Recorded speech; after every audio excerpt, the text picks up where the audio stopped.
Daily daily মনে করেন আপনি কি আইসা যে এই একটা ফালতু মেয়েকে নিয়ে আমি এক হিসেবে ওনাকে ফালতু মেয়েই বলবো, কারণ ওনাকে আমি চিনতাম না, কয়েকদিনে যেভাবে চিনছি পার্সোনালি ভাবে, তো উনি আসলে একটা পাগল সাইকো টাইপের।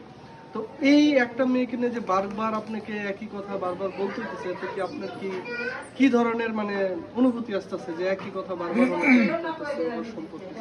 এটার প্রথম রেসপন্স হচ্ছে ওনার গোষ্ঠী শুদ্ধ আমি ব্লক করে দিছি। ওনার একটা ছবিও যদি কেউ পোস্ট করে ওনার বকেও, তাও আমি তার ব্লক করি। মানে এতটা বিরক্ত হয়েছি, আপনারা আমার কথা বুঝতে পারছেন।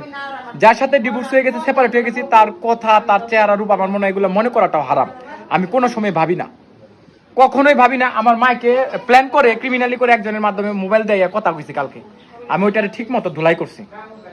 তো উনি যেটা করতেছে এটা সম্পূর্ণরূপে আমি মনে করবো যে এটা একটা থার্ড পার্সন মনে পরিচয় দিচ্ছে।